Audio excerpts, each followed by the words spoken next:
One of the reasons we are Democrats is that how people think and feel and react actually matters as opposed to just our blueprint view of the world.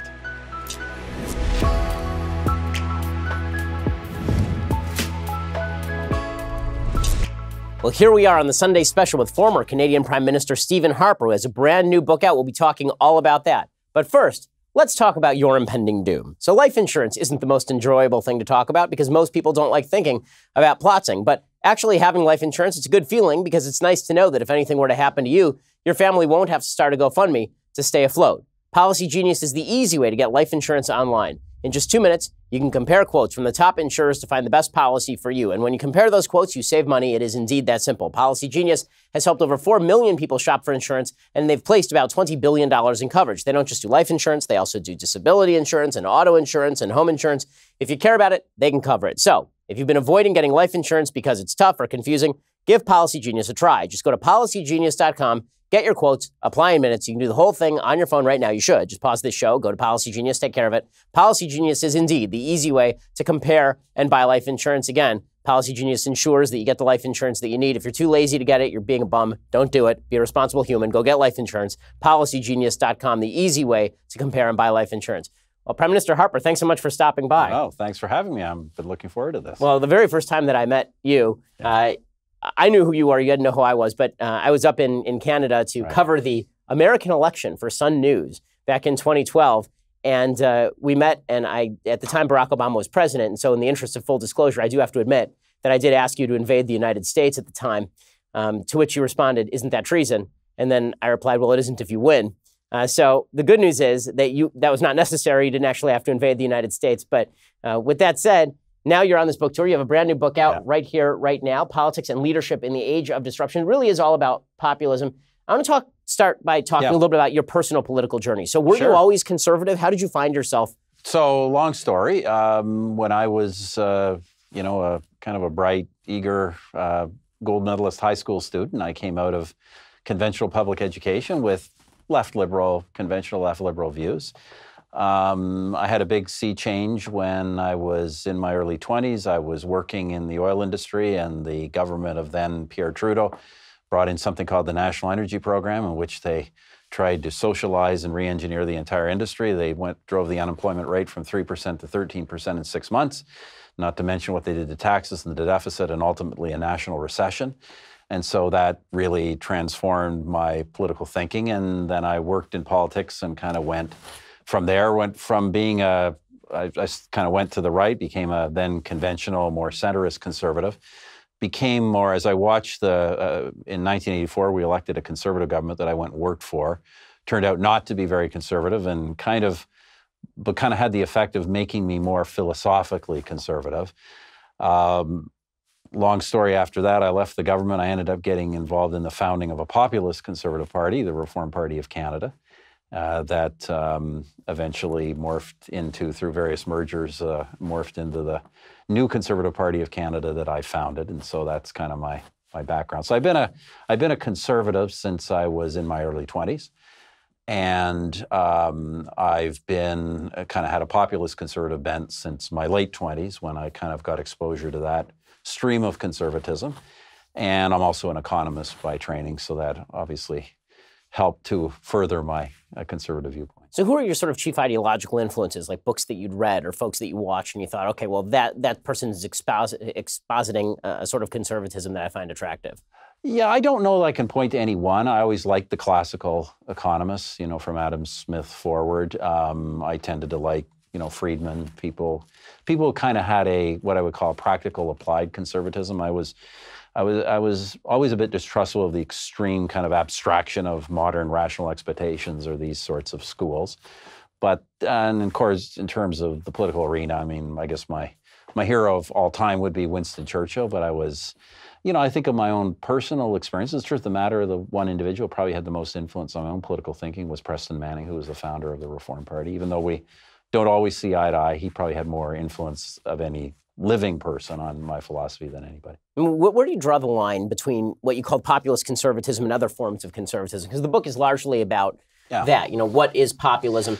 I'd always maintained that populism is more of a style than it is necessarily an ideology, just because you've got populist folks in the United States, populist folks like Bernie Sanders, and you have populist folks like Donald Trump, and it seems like the only common thing between them is just saying that they stand for the people. Yeah, look, I agree with that. I think populism is actually a pretty thin ideology. Now, it has a history and a particular meaning I think is interesting, but leaving that aside in its modern manifestations, it is a thin ideology, and it tends to be often more about style. But, you know, I would argue that real conservatism is actually populist conservatism. It's non-theoretical, and it is targeted towards kind of the interests of ordinary people and their concerns. And that's what I would argue populist conservatism is. So there are a lot of folks on the right who they hear something like, you know, non-ideological and more pragmatic, and what they hear is government. Right. Because typically when folks say, I'm a pragmatic conservative, it sounds like John Kasich in Ohio. What I really want is to expand Medicare. What I really want is to ensure that everybody is taken care of by the government. Where do you think the distinctions are between? That's a great question, because often you'll see the same thing happen in Canada. I'm a pragmatist or I'm a centrist.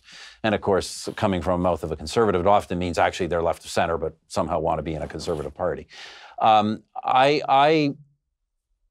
I mean, I'm talking firmly about conservative values, belief in markets, belief in, you know, traditions, family, faith, the flag, et cetera, but applied to real world problems. The problem I had when I talk about theoretical abstract conservatism is the kind of conservatism that, you know, has an agenda that was written by Ronald Reagan in the 1980s, and we should follow this kind of regardless of circumstances. I'm talking about applying real conservative ideas to contemporary problems that actually need to be fixed in the interests of ordinary people. That's different than just watering down your principles. It's applying your principles to real world situations. Do you see any distinction between sort of Canadian conservatism and American conservatism, or is it basically, you know, two branches of the same tree? No, I think they're distinct. I think actually what makes conservatism distinct as opposed to philosophies on the left is because conservatism is empirical and fundamentally cultural.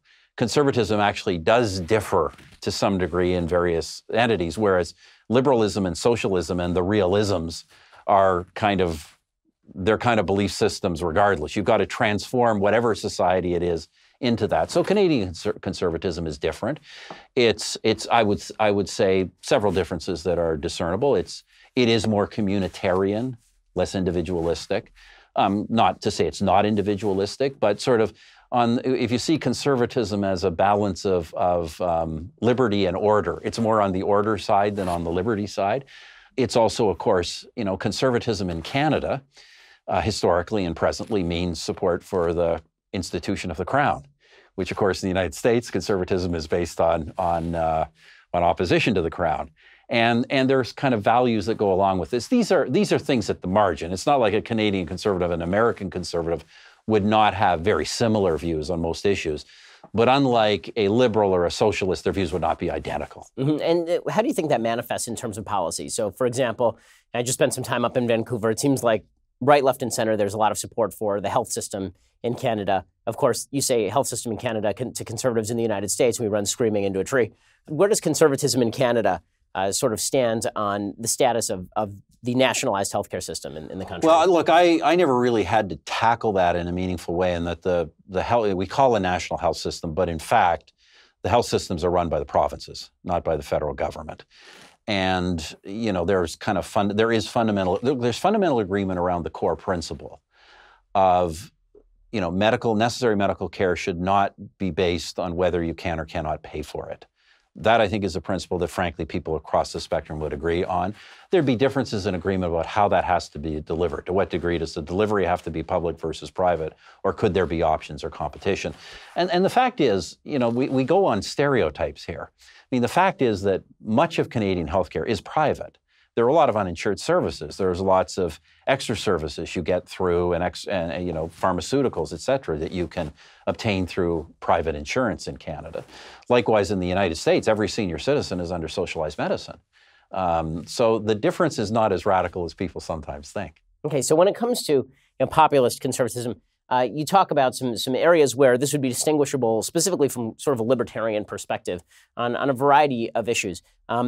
Let's start with sort of the perspective on nationalism. So there's been a big debate in the wake of President Trump about nationalism on the right. So there are some folks like Jonah Goldberg, I think I would count myself in this camp, who are very attached to the idea of patriotism, but not nationalism. There are a lot of folks like Rich Lowry at National Review, again, one of our colleagues there, who's very attached to nationalism as distinct from patriotism. Do you see a distinction between nationalism and patriotism? Not really. So I argue in the book that a healthy nationalism is part of a healthy society. You know, I think the kind of the Germanys of the world where nationalism for historical reasons become kind of inherently suspicious is frankly just wrong, and wrong for conservatives. Now, in that sense, as I say, I'm using patriotism and nationalism as virtually interchangeable. I would agree that if you get kind of far-right nationalism that's essentially ethnic or racial in character, it could become a different kind of beast, but frankly, conservatives don't advocate that kind of nationalism. Right. Okay, so where do you stand on immigration? So in the United States, obviously, this has become a massive question considering President Trump's position on the border. And there are a variety of positions. We've got sort of the libertarian position that says you want to come on in and work, but you don't necessarily get citizenship. You've got the kind of far left and now mainstream left position. Come on in no matter what. We'll try and give you citizenship. You don't have to assimilate. You've got the hard right restrictionist position, which is you're undercutting our labor base. Don't come in at all. We don't want you here. Where do you come down on that? Where do you think conservatism wants to come down? Elements of a couple of those things. First of all, the Conservative Party of Canada is one of the few right-of-center parties in the world that gets a large percentage and sometimes an outright majority of the immigrant vote. So we're very distinct that way, in a way that's very positive. I'm fundamentally pro-immigration. I think one of the things that has made Canada, the United States, and our society successful is that we embrace newcomers who often, frankly, are often conservatives. They're entrepreneurial, they're ambitious, they're aspirational, they believe in family, they believe in faith, they're opposed to crime, et cetera. So I actually think properly done, immigrants should be a really great base for a conservative party. But first and foremost, immigration has to be legal. Immigration is not a right. Immigration is something granted by the citizens of the country through law. I have no time for illegal immigration. And as I've told other leaders in other countries, no illegal immigration system or phenomenon will ever be popular with a mass of people. It just will not. Obviously, in modern day and age, the immigration system should be scoped primarily around the country's economic needs. There can be humanitarian and family considerations, but it's fundamentally about the economy and about building our society. So, look, I'm fundamentally, it's what I say about so much in the book. I'm fundamentally pro-immigration, just like I'm fundamentally pro-trade, pro-markets. But that doesn't mean that immigration is good no matter what. That having, caravans of people invading the country would be a good thing, or that you can live, frankly, what I would consider the libertarian delusion that people will come into the country, but somehow they will have no access to social services. It's just never going to happen. So, it's got to be a policy rooted in what we have seen to be successful over the decades. Well, one of the arguments that's happened sort of inside the Republican Party here has been an argument between, I would say, sort of the Tom Cotton wing of the Republican Party on immigration and maybe the Ted Cruz wing. Ted Cruz is very much in favor of, for example, what we call H-1B visas, people coming in for high-tech jobs. Right. And he says, okay, well, you want to bring talent in? Bring talent in. Those folks can work here. It makes our economy more competitive. Tom Cotton says those are jobs that are being taken away from people who live in the United States. We should restrict immigration along those lines. Where do you stand on that in terms of economics? Well, I think that's an empirical question. I think the truth is that, certainly if you look at the Canadian labor market, I would suspect the same thing is true in the American labor market, that you have lots of jobs and occupation where the economy has needs right away and there simply aren't the kind of numbers to fulfill them. And bringing into the country people who are educated, are going to fit in with a job right away and be productive citizens, that's a positive thing. Obviously, and this is a big problem I have with American immigration policy today. Fact is that American immigration policy, through family connections, through illegal immigration, is often bringing in low-skilled labor. Tons of low-skilled labor at the very time in history where we know there's in fact never been a time in history where low-skilled labor is under more pressure, downward pressure on its wages and its living standards and its opportunities because of the evolution of economy. Why would you bring in that kind of labor as opposed to the kind of labor the economy needs? So, as I say, I think it's an empirical question. I would really doubt that there's an argument to say the U.S. has no need for immigrants and that there's no immigrants who could possibly help build the American economy. I think that's a nonsensical position. But what's happened in the United States, and this is what happens where you have unpopular or illegal immigration, public opinion turns against all immigration. And that's what I say a good conservative approach would seek to avoid. Well, in a second, I want to ask you about the trade policy that you would like to see pursued under sort of a populist conservative rubric. But first, let's talk about your investments. Robinhood is an investing app that lets you buy and sell stocks, ETFs, options, cryptos, all commission-free. They strive to make financial services work for everyone, not just for rich folks. It's a non-intimidating way for stock market newcomers to invest for the first time with true confidence. And it is simple and intuitive. There are folks at the office who use it. They say that it makes things really clear. Other brokerages charge up to $10 for every trade. Robinhood doesn't charge commission fees. You trade stocks and you keep all your profits. And again, they have all these easy to understand charts. They have all the market data. They place a trade in just 4 taps on your smartphone. Robinhood's web platform also lets you view stock collections that are cultivated just for you, things like 100 most popular, or social media, or curated categories like female CEOs, if this is a thing you care about. Analyst ratings of every buy, hold, sell for every stock. Learn how to invest as you build that portfolio over time. You can discover new stocks, track favorite companies with personalized news feeds, custom notifications for price movements, so you never miss the right moment to invest. Again, all of these tools are available when you use Robinhood. And Robinhood right now is giving my listeners a free stock like an Apple, Ford, or Sprint to help build your portfolio. All you have to do is sign up at benshapiro.robinhood.com. That's benshapiro.robinhood.com. Again, go check it out, benshapiro.robinhood.com. All right, so let's go to trade, because we actually may have some differences of opinion on trade. So President Trump has been quite anti-trade in his rhetoric. In policy, less so, because I think he's been moderated by a lot of members of his own administration. You know, a populist conservatism, the question is whether that's going to be a pro-trade conservatism. You talk about how you're pro-free trade. There are certain areas, however, where you're a lot more restrictionist on trade, particularly with regard to China. So where do you fall down on sort of the trade divide? First of all, just my background. The government I led negotiated virtually all of Canada's contemporary trade agreements. Except for NAFTA, except for then, obviously, the new USMCA. So I think, in fact, I probably have a record of signing more trade deals than just about any leader in the free world alive today. So I don't have much trouble saying that I'm pro-trade. But look, President Trump came along. I remember when we had this debate in the election, he came along and he started talking about good deals and bad deals. And people went, oh, you know, some quote economists started saying, oh, wow, he's a protectionist, bad deals. He could be a protectionist. But can you have a bad trade deal? Absolutely, you can have a bad trade deal. I mean, when companies, let's forget about governments. When companies do a commercial deal with another company, why do they have dozens of analysts and lawyers and accountants working over these deals? Because any deal would be a good deal? I mean, seriously. You have to really know what you're talking about when you negotiate something as complex as a trade deal. The United States, when the United States allowed China to enter the WTO, we set up a situation, Canada's in the same boat, where the Chinese have wide-ranging, unfettered access to almost all of our economy, and we can only sell to the Chinese when, where, and in what quantity and for how long they say we can. And obviously, in that kind of situation, what have we seen? We have seen massive imbalances. Imbalances, by the way, you know, economists will say a poor country like China is bound to have a trade surplus with the United States, but it's not bound to get bigger as China gets more wealthy, which is what is happening. This is because you have a bad deal that provides grossly unequal access, and the consequence has been the outflow of millions of jobs from the United States, from Canada to China, with no discernible benefits to our working population. So as a populist conservative, or frankly, I would say as a conservative, you don't sign deals like that. You sign deals where you know that overall your economy is going to benefit and that lots of people in your economy are going to benefit. The countervailing case that's been made by particularly libertarians on trade has been, why would you tax your own citizens by essentially tariffing Chinese products in order to punish the Chinese? I mean, is the goal to have them lower their own tariffs, or is the goal to cut them out of the market because they're, quote unquote, sucking our jobs out? The fact is that we've gotten a lot of cheap products out of China, and people tend to see that as a bad thing. But the fact is that consumer prices have been going down in the United States consistently on a variety of levels. But that's a terrible argument. You know, it's a terrible argument. First of all, the question of whether the tariff policy is effective is a different question.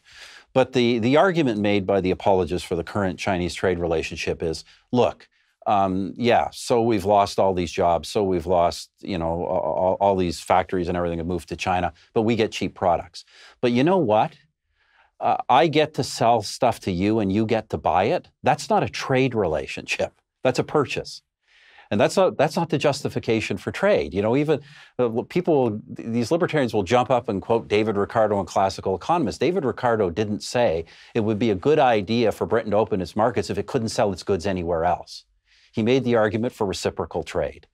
And that is the core of the argument for reciprocal trade. And the idea that a trade relationship, no matter how badly structured, is somehow good for you, losing jobs, losing well-paying jobs by the millions to get cheap products, which, by the way, in most cases you could get from places other than China, is not an argument for the kind of trade imbalance we have seen and the kind of economic outflows we've seen. That's, by the way, you know, obviously there's a separate question about China being a geopolitical and strategic rival. But even leaving that aside, that's not a good economic relationship. And the president, in my view, the president not only is right, the president deserves a lot of credit as the first president willing to take on this. The current trade relationship with China is beneficial to a few well-connected American corporations who get to operate in China. But it's not beneficial to the economy as a whole, and something has to be done about that. Or we are going to see a situation where China's economy is the largest in the world with a grossly unequal trade access to the United States, and that's not in anybody's interest. Well, I mean, the fact is, again, if they have a grossly unequal trade access to the United States, we still are, you know, getting cheap products much cheaper than they were 30 years ago. With a 3 to 400, well, now a close to $400 billion outflow. Right. Well, again, their capital account surpluses. I mean, that money has to go somewhere, and presumably it's going into buying all of the debt that we're selling them. So, you know, I just think it's a nonsensical argument. It's contrary to common sense. It's contrary to common sense. I mean, are trade deficits always bad? No, trade deficits are not always bad. And trade deficits under many circumstances would be expected. We know I know as an economist, it's likely the poorer country will have a trade surplus with a richer country simply because the richer country can buy more goods. It's also, you know, I would argue the case of Canada. Canada in the last few years has tended to have a small trade surplus with the United States. Why?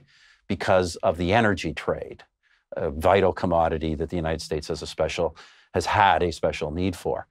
But is a trade deficit in and of itself nothing to worry about? Look, anybody who thinks that trade surpluses don't matter has forgotten to tell the Chinese, because they are building their economy into a powerhouse through a deliberate strategy of running trade surpluses with Western countries. So I guess this is the real question. Do you think they're building their economy into a powerhouse, or are they building themselves into a military geopolitical powerhouse with that extra cash? Both. Meaning it seems to me that their economic plans are unsustainable. Subsidizing certain industries and cutting out other industries as a result is not a sustainable path for any country that wishes to be growing into the future and actually developing into the future. But it is a good path for centralizing capital right now and then using that capital in order to expand your military dominance in the region. So look, I would say there's aspects of Chinese economic policy are not sustainable over the long term. And they're building empty cities. But, well, not entirely. I've been to a lot of those cities. They're pretty full. The fact of the matter is these, they've created tens of millions of jobs. And some of those tens of millions of jobs have been created not through direct subsidy, and some of it's direct subsidy, some of it's international, some of it's intellectual property theft, but some of it is just by having access to a market and restricting access to their own market, keeping cash in China and bringing more cash into China. So the idea that we should never worry about a surplus, no matter what the circumstances, I just think defies economic logic. If tariffs are that good, why aren't we using them? Meaning that if China every country uses tariffs all the time. I mean, to the extent that the Chinese are. So meaning that China is obviously tariffing American products, you say, to centralize. Yeah, but it's more power. than, I think the real problem in China is greater than the tariff. The real problem in China is that the Chinese government basically sanctions entry into your market, with or without a tariff. Unless the government says you can sell in the market and you can continue to sell, you cannot sell, period. Which, by the way, I think is where the Trump administration is likely to head over time. If they can't get the Chinese market more open, I think they're basically going to establish a managed trade relationship with China where they say, okay, if we can't enter into your market, some of your products are just not going to enter into our market. And you're starting to see that in some of the technology space. So do you think that the end goal should be to get the Chinese to get rid of these tariffs on our products? No, the end goal should be for China to have its market more open, not just tariffs down, but have a more open marketplace. There's no reason, for instance, that American and Canadian consumer product agencies shouldn't be able to sell freely on Alibaba, which they can't today. Right. No reason that should be prevented. And by the way, and where my argument about this being economic logic, it's not that the Chinese don't want these products. Right. They'll pay a premium for these products. They want our products. So we should have an opportunity there. So yeah, obviously I would never support, don't get me wrong, I would never support the idea of the administration pursuing any kind of trade war with protectionism as the goal. But the goal to be reciprocal market opening is completely reasonable. I think the challenge, Ben, is that the whole nature of the Chinese economic structure and the nature of the government's role in the economy raises questions as to whether they can really truly open their markets in the way we're expecting, or whether they'll always reserve the right to just shut them at the drop of a hat. And this does raise the question of security risk. So it seems to me that if you're going to direct trade policy for the United States or for any other Western country with regard to China, that, as you say, there should be a couple of goals. And this has sort of been Larry Kudlow's point inside the trade relationship. He's basically running trade for Trump. Trump keeps saying he likes protectionism, and then Kudlow says, no, what he really means is that he wants to use our trade policy in order to lower tariffs and trade barriers in other places, which seems correct. And that seems, I think in fairness, I mean, I've been like you, I've been critical of many things about Donald Trump, especially during his run for the presidency. I think if you look on balance, his record to date would indicate that he is a guy using protectionist measures to open markets rather than to pursue protectionism. But I think the jury's still out on some aspects. No, I think that's right. I think that whether he intends to or not, that's what he is doing, meaning that I think that, in his head, from everything that he says, he sounds like a guy who doesn't actually get basic Ricardian economics, but his trade people do, and so they're able to. He is also a businessman. That's true nature. too. So he gets the practical issues of whether it matters that you can actually sell products, as opposed to the theoretical arguments about trade. So it seems to me that possibility one, you use those measures in order to lower the trade barriers in places like China. Right. And possibility number two is that he actually, as many of his advisors do, sees China as a geopolitical threat, and he feels like helping them grow their economy is actually a geopolitical problem, that the goal shouldn't be necessarily opening up the Chinese market to American goods and creating a better reciprocal trade relationship. Maybe the goal should actually be to curb Chinese power in the region.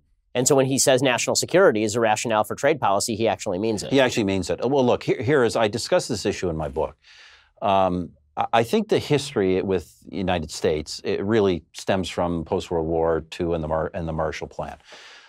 American policy essentially has become, we promote, since the Marshall Plan, we promote open trade and open markets because, first of all, even if we give unequal access, we're the United States and the relationship, we're the bigger guy, it benefits us anyway. And secondly, the effect of open trade and open markets is to produce open and democratic societies that end up being American friends or allies. Now, I think that theory is really being tested with China, because here you have a country that could conceptually be, in fact, probably will be, a bigger economy than the United States. But furthermore, the entire practice of its economic policy is explicitly for the purpose of not opening up the governing structures of the country. It is, in fact, to preserve the constitutional, the authoritative monopoly of the Communist Party and its method of governance. And I would argue to be a strategic rival of the United States. Certainly, if you believe Xi Jinping, that's exactly what they intend. So I think these things get mixed up. Now, would I say that I would still be in the Henry Kissinger school that if you can engage in a genuine relationship that opens up China, in time, that is bound to make China, even a much bigger China, a society more like Western democracies and more friendly and less confrontational with Western democracies.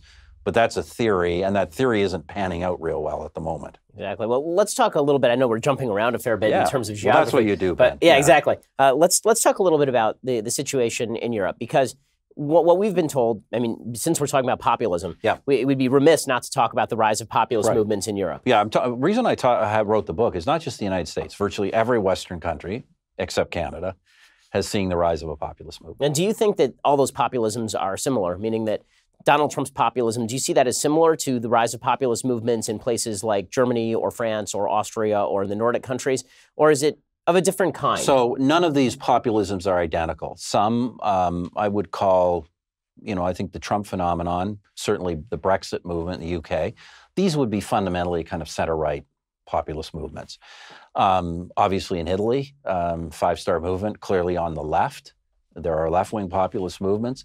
And there are populist movements in Europe that would be anti-market, the kind of visceral ethnic nationalism you're talking about that would be of a totally different nature, more extreme right type. So these movements can be different, but I would say that a lot of them have commonalities, and the commonalities they've tended to have in this era is raising questions about the functioning of market economies, questioning trade and trade agreements, questioning globalization, certainly, and European Union and Europe as a form of that, and questioning immigration. Now, the way they question, the types of solutions they advocate, I think distinguishes them, but those are the common threads. And so what do you make of the argument that's made by a lot of folks, particularly on the left? There's something specifically threatening about the rise of these populist movements, that it's not just reaction toward conservatism, a movement away from the left and toward conservatism in reaction to open borders leftism or globalization-based leftism, but that this has led to this dangerous rise in xenophobia. It's led to the rise of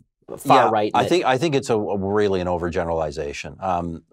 First of all, I guess I argue that fundamentally most of these populist movements today, they're largely on the right, and where I think they should attract our attention is in many cases they're garnering what would have been considered mainstream center-right or even center-left voters, and that's what should concern us.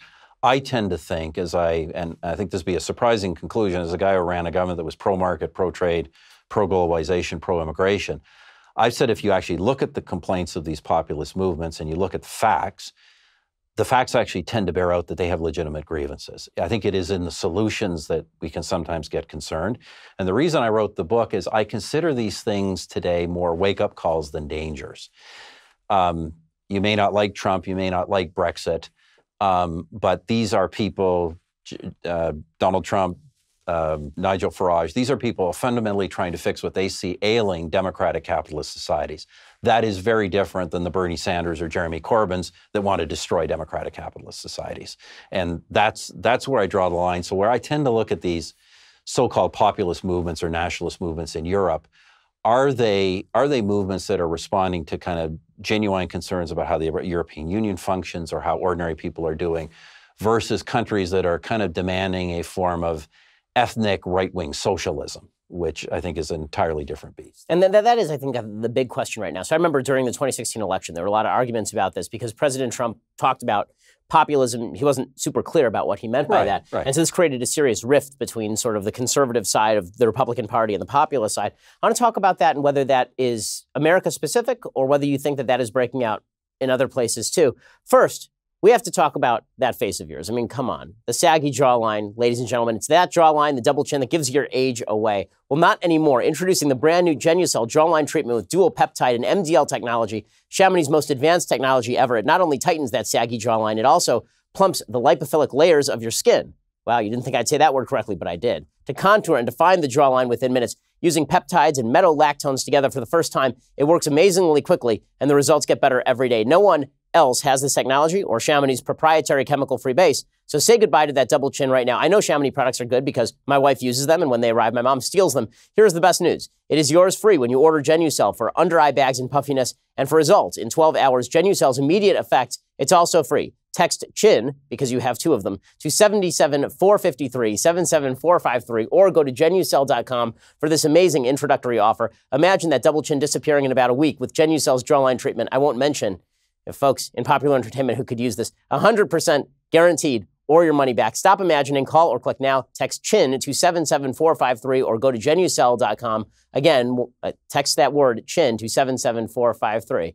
Well, back to a serious topic. So the gap that we've seen in the Republican election base, this was a fight that I had with a lot of people who considered themselves populists, is that I looked at Europe and I said, I don't want the American Republican Party turning into a European far-right party, because it seems like there is actually a distinction.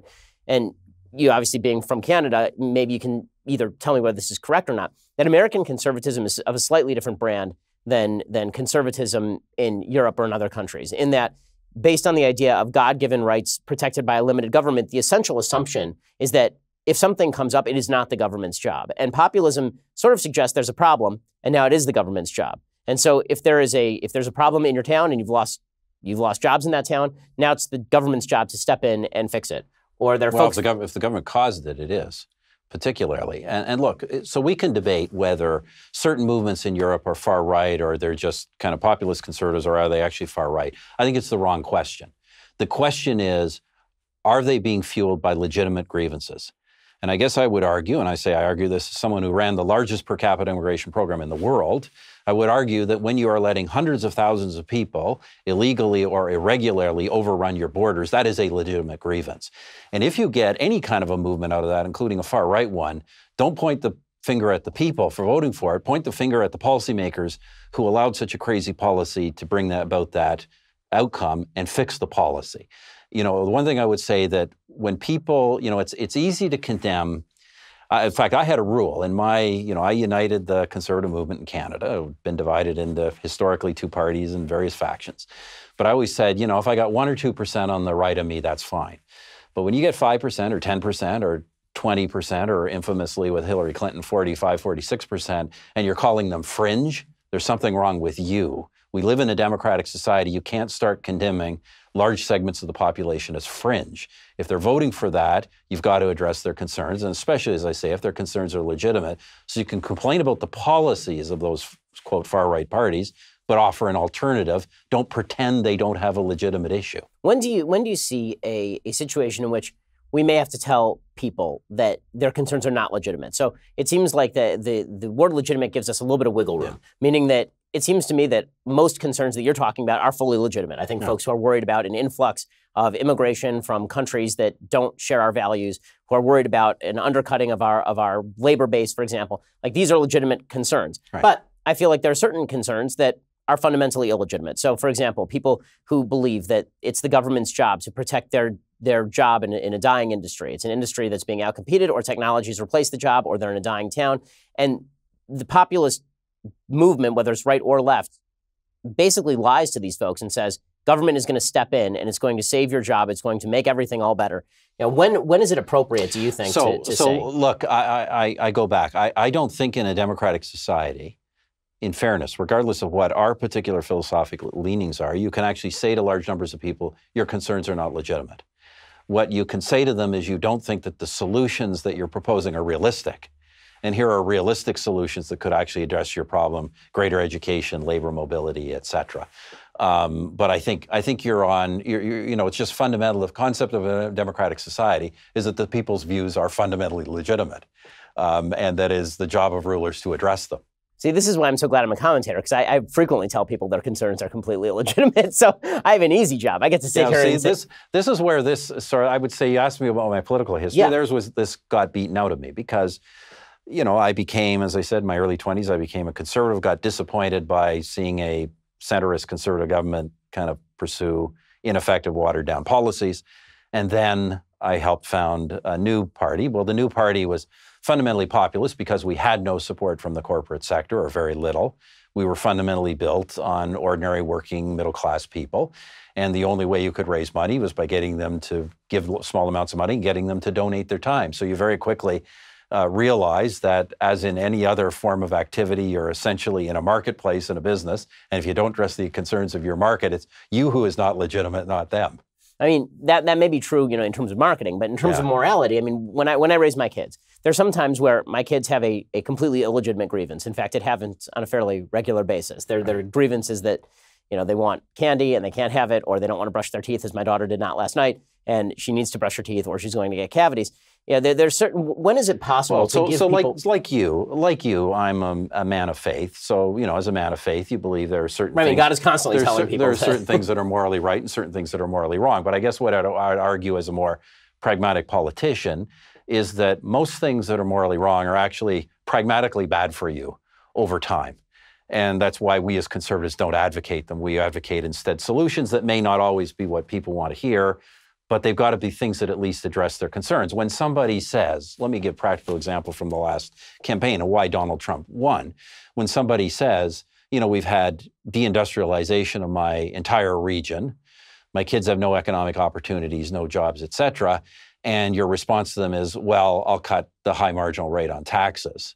It doesn't really address anything they're worried about. So you've got to come up with policies that address their concerns, and that's where I talk about the pragmatism. Right, and this is where I get worried a little bit. Can you? No, would I promise? Well, move your factory back? No, because I know I can't do that. But could I make sure you don't face competition that would cause your factory to leave when it doesn't have to? The problem with some of the traditional center-right, some of our traditional conservative friends' arguments is they'll come in and they say, well, this loss of this was obvious or inevitable because of automation. Yeah, except that I know my factory is actually in Mexico right now. So it actually didn't get automated. That's a practical problem. But how many problems do you believe are brought about by individual decision-making? So in a free country, it seems to me that, for example, there's a Brookings Institute study. It basically says that if you do not want to be in permanent poverty in the United States, you need to do three things. You need to finish high school, you need to get married before you have babies, and you need to get a job, any job, anywhere, basically, and hold it down. And you won't be in permanent poverty in the United States. And a lot of the folks who are having problems have made one of these three mistakes at the very least. Yeah. And we are now seeing folks who seem to be using the excuse that, not even consciously, they're using the excuse that this is a very rich country, and so they are owed something. And so I'm not going to move. I'm not going to go to North Dakota where there's a fracking job. I'm going to stay in my dying town in Ohio and be angry that my factory went to Mexico. Yeah, look, Ben, there is no doubt that in our democratic societies, there's often, and this does concern me, often a rhetoric that kind of seems to absolve everybody of responsibility. Not just anyone from a worker who's lost his job all the way to a kind of a mass murderer. It somehow wasn't their fault. And look, I have a problem with that, but it's not as if policies don't make a difference and don't really affect people's lives. And let me once again go back to the example of trade with China. People will say, well, this was inevitable. Well, first of all, it was not inevitable that our market would be widely open to Chinese competition. That was a policy decision. But even more importantly, it was certainly not inevitable that we would open it in a way that did not provide our workers with the opportunity of selling products they would make into China. But that's what happened, and that's a legitimate complaint. And that has resulted in the loss of millions of jobs, that kind of decision. Now, does that absolve the individual from not being educated or not trying to find opportunities in and of him or herself? But look, we shouldn't, at the same time, when you're an elected person, you can't belittle people. I mean, people have real challenges and real problems. Not everybody has the ability to make their own life from scratch. We do depend on family and community and sometimes from government assistance. That's not all terrible or all something we should not expect to some degree. So let's talk a little bit about the problems on the left. We've spent a lot of time talking about sort of the internecine philosophical battles on the right. Look, I would actually argue on the left what I actually was saying in my book, and if you look around the world, the rise of this populism is actually proving to be much more problematic on the left than on the right. Because what you had in the post-globalization world is, once we kind of developed the basic underpinnings of a market economy, and we kind of accepted that in principle after the fall of the Soviet Union, you had, these new wave liberals come along, the Tony Blairs and the Bill Clintons, many of whom I know and like, and they kind of propounded a more kind of elite, corporatist, market-friendly economics and program. Well, what's happening now with the rise of populist economics, those coalitions are being pulled asunder, and sometimes in ways that are just, Socialist Party in France, Social Democrats in Germany. You've got people, people are sticking to that kind of elite, liberal, market-oriented policy. People are going back to traditional socialism, and then those who are attracted by kind of right-wing conservative social values combined with protectionism. So you've got those parties shattering in three directions. So this is actually a much bigger problem on the left than it's actually on the right. And it seems like it's leading to a tremendous radicalization of the left. I mean, the left is getting more left faster than the right is getting more right, it seems. What's happening, it depends on the country. So I think you see certainly the extreme example would be the Labour Party under Jeremy Corbyn, which is turning into a Marxist party, which is now purging anyone who's, not far left, anyone who's Jewish, by the way. Like literally, you kind of Stalinist type purges as it makes itself into an extreme vehicle. In other cases, like, Socialist Party in France or Social Democrats in Germany, they're being just reduced to being a kind of a rump party of kind of center-left liberal elites. With kind of no mass following anymore. I think the Democratic Party looks to me more headed down the Corbyn route, but time will tell. So it's different things are happening. In some cases, these parties are being eclipsed by more radical parties on the left, and in other cases, they're being taken over. Do you think this is going to lead to even more kind of partisan polarization? I mean, because this obviously has led to tremendous kind of political unrest in the United States to the point of near violence, or in some cases, violence. As the left splinters and moves to the left, and as the right reacts to that. The fundamental point I make in my book is that these things are being driven the reason these things are happening, we're seeing a radicalization of the electorate in virtually every election in the last 3 years. And the reason they're happening, it's not a mystery. For a very long period of time, the material lives of large percentages of the middle and working class have been getting poorer. And when people's lives get poorer, and in particular when their hopes begin to fade, which is what data really shows about some of these working class groups that have lost their jobs or their traditional work, what happens is that politics gets angrier, politics gets more difficult. I say that you can't blame that. In my point, there's no point blaming that on the policy or on the individual politicians. As a center-right conservative who's supposed to believe in traditions and common sense, et cetera, you find common sense solutions that address those real problems. If I could just maybe back up one point, Ben, on kind of absolving people of responsibility, when I think it's unfair to just say, well, it's kind of your fault. Let's remember something that happened in the United States and most other Western democracies in 2008, 2009, not Canada. When the elite and the wealthy got in trouble, the government came in and bailed them out. And they all wanted to bail out, and they all expected to bail out. So it's kind of hard to turn around and say to the ordinary auto worker or the ordinary guy working in the Midwest who's just lost his factory job, somehow it's all your responsibility to fix your life. But by the way, if it's General Motors, or if it's, a major bank, somehow that's the government's responsibility. So I think we're kind of past that point where it's kind of hard to make that argument now that the government doesn't bear some responsibility to ordinary people for their problems when the government is prepared to bail out the most wealthy and powerful members of society. So I actually agree with that, but I think the problem is that it's possible to double down in the wrong direction, meaning that I oppose the bailouts specifically because of this. It creates moral hazard. People think that they can depend on the government. And it seems like, okay, so we did the wrong thing in 2007, 2008. Maybe it was the necessary thing, but it was still the morally wrong thing. And extending that mentality to folks leads to this kind of overarching utopian belief that the government is always there to help you out. But it's this is where I'm not a libertarian. It's not because I don't believe in the efficacy of free markets or I don't believe in the idea of individual rights. It's because libertarianism runs counter to data. And the fact of the matter is these things happened. And you can't just wish them not to have happened and pretend that they have no influence on how people see the world or their expectations about the world. And, the bailouts, look, I was right there when this all happened. I was running a G7 country when we did all this. I bailed out the auto sector. Now, why did I bail out the auto sector? On my 50th birthday, I wrote a multi-billion-dollar check to the biggest, what had been some of the richest companies in Canada. Some of my caucus and cabinet resisted it to the end. Why did I do it? I did it because I had to do it. I had to do it because the United States had decided that this integrated industry would be bailed out.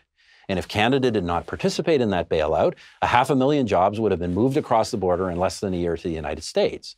I could not risk that. That was not a realistic choice for me. So the choice was, if the United States, which owned 83% of the industry, was going to bail out the industry, government of Canada would have to bail out its portion. That's just the reality. Doesn't that incentive structure exist in virtually every industry, though? I mean, everybody is subsidizing someone. So where do you decide to draw the line as far as, okay, these jobs deserve to be saved, these jobs don't deserve to be saved, this industry deserves to be bailed out, this one does not? So generally speaking, I didn't do a lot of bailouts, and I don't like bailouts. Generally speaking, you want the market to kind of work out who's gonna grow and who's gonna fail. The problem in that case was, as I said, I faced the reality that due to actions of another government beyond my control, I was going to lose hundreds of thousands of jobs in Canada if I did not act that way.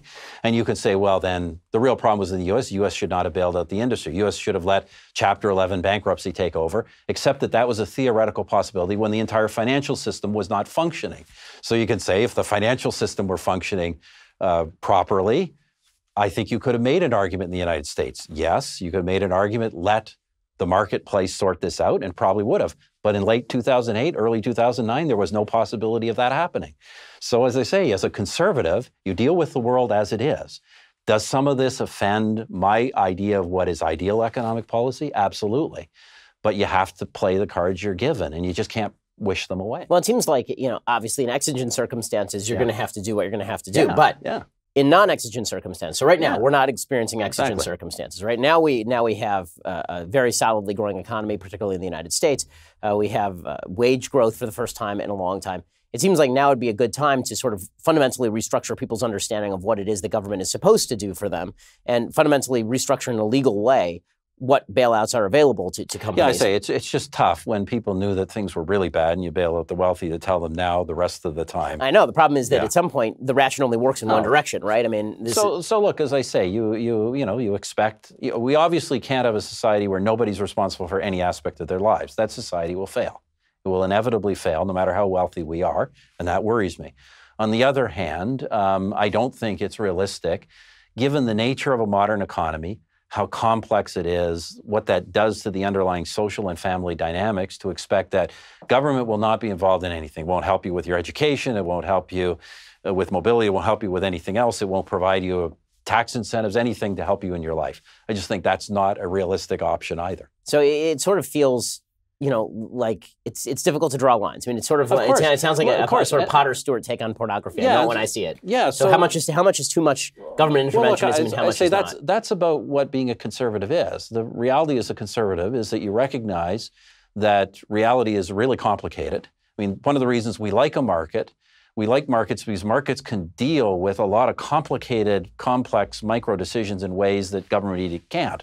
But the reality is that reality is extremely complicated, and we have as conservatives, I think we share some broad social and economic values, but the fact of the matter is we'll find different cases where different policies are appropriate. And that's not just the important thing is that's not based on political expediency. That's based on dealing with the reality of the economic and political situation and social situation in front of you. I mean, to a certain extent, aren't those the same thing, though? I mean, political expediency being, dealing with the situation in front of you in the best possible way, meaning that... Well, they can be, but they don't have to be. Look, theoretically, I guess, in 2008, 2009, I could have said, I'm not bailing out the auto industry. It only operates in one part of the country. The rest of the country will cheer.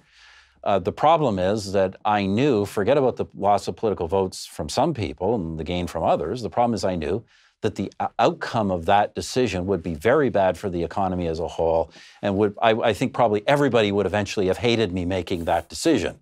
So you can call that political expediency, but that's actually reality. I mean, this is one of the reasons why we are Democrats, right? One of the reasons we are Democrats is that how people think and feel and react actually matters as opposed to just our blueprint view of the world. Right, and this is one of the reasons why I'm very much on board with the Founding Fathers' vision of democracy as gotta check it so that it didn't just mob rule, because obviously there is a line to be drawn between the passions of the public and what is legitimate policy and invasion of rights. Yeah. Let's talk for a second about foreign policy, because some of the most controversial decisions you made when you were prime minister had to do with foreign policy, and we are seeing, when we talk about splits in foreign policy in terms of left and right, nowhere are we seeing this more broadly than on foreign policy grounds right now.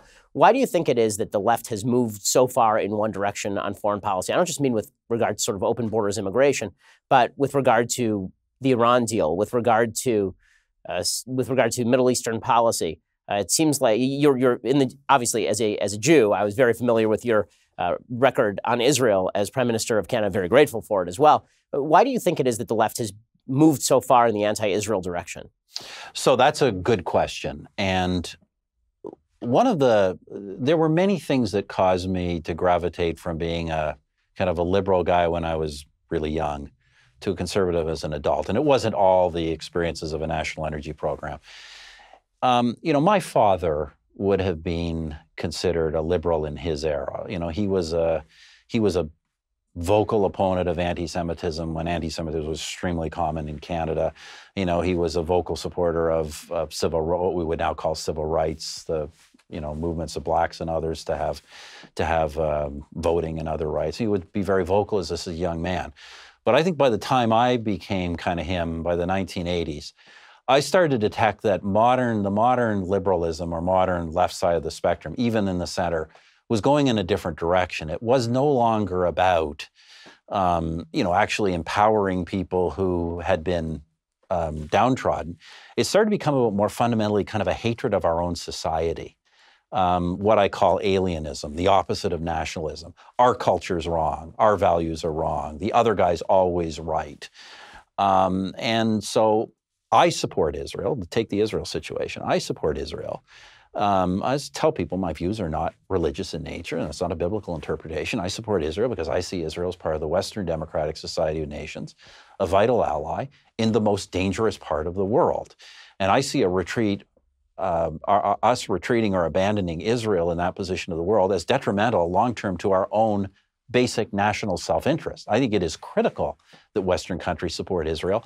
I think it is incredibly myopic and dangerous politicians who, for various other political expediency reasons, want to abandon Israel. But I think the reason you see so much antipathy to Israel on the left is for precisely the same reason. They see in Israel a society like ours, and they want to blame it for all the problems of the region, which is nonsense. And, you know, there's this deep dislike of our society, of the United States, of the West, and they see Israel as a manifestation of that. So that's the part, and I just, and I'm not going to say every liberal thinks like this, but I see this, you know, we can point to extreme examples of this. Extreme examples, but examples that are common. You know, a perfect example is, I saw it recently on one of your TV shows, a liberal talk radio host talking about, you know, supporting the right of Muslim women to cover their face because no man should tell a woman how to dress. Well, what do you think that is? That is a man telling a woman how to dress. But, you know, you choose in your liberal mindset to see that as the valid manifestation of some other culture just because it's another culture, and somehow it then becomes a good thing that you see as Western feminism instead of as Islamic, as kind of extreme form of the anti-women aspect of Islamism. But you see this all the time, and so this is the part of the modern left, and you see it all through foreign policy. We are always to blame. We are always at fault.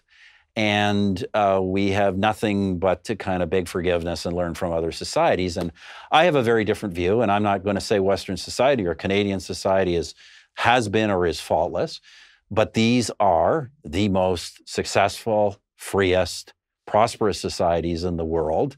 And they've also been the most dynamic, resilient, and adaptable societies, also the ones most likely to admit and correct error. And the idea that we should somehow be ashamed of our societies, or that we should kind of go out into the world with perpetual self-doubt and flagellation, I just think is an aspect of modern liberalism I can't accept. I think it's very fundamental to all of the foreign policy. I obviously agree. And what's kind of fascinating, though, is you actually do see this strain in some elements of American libertarianism and even in populism, this sort of isolationist withdrawal from the world mentality. Right. What do you make of that? And why do you think that there's this sort of horseshoe effect, that you go far enough in one direction, you end up back at this isolationist center? I see less isolationism in kind of what's happened with Trump and kind of American populism than some. I think it's more accurately described as unilateralism than isolationism. It's very different. And I don't think it's not without concerns. On the other hand, I don't think it's always the case that multilateral institutions have been working really well for the United States or even for the West as a whole. So I do think a new balance needs to be struck. But, you know, look, it's still important. United States, I tell people, I'm very pro-American, as you know. United States is the most powerful and important country in the world, and certainly to Canada. It is the most important and powerful country in the world. But that doesn't mean the United States can go into the world with no allies and no friends and expect to prosper in the long term. I do think unilateralism in the extreme is as bad as multilateralism in the extreme. Well, Prime Minister Harper, I do have one more question for you. I want you to grade President Trump. But if you want to hear Prime Minister Harper's answer, you have to go over to dailywire.com/subscribe. You get the rest of our wonderful subscriber benefits. If you get the annual subscription, you get one of these leftist tiers, hot or cold tumblers. You get all those things when you go to dailywire.com/subscribe. Subscribe now to hear Prime Minister Harper's answer. Well, it was such a pleasure to have Prime Minister Harper here. His new book is right here, right now, Politics and Leadership in the Age of Disruption. Prime Minister, thank you so much for stopping by. Thanks for having me. Appreciate it.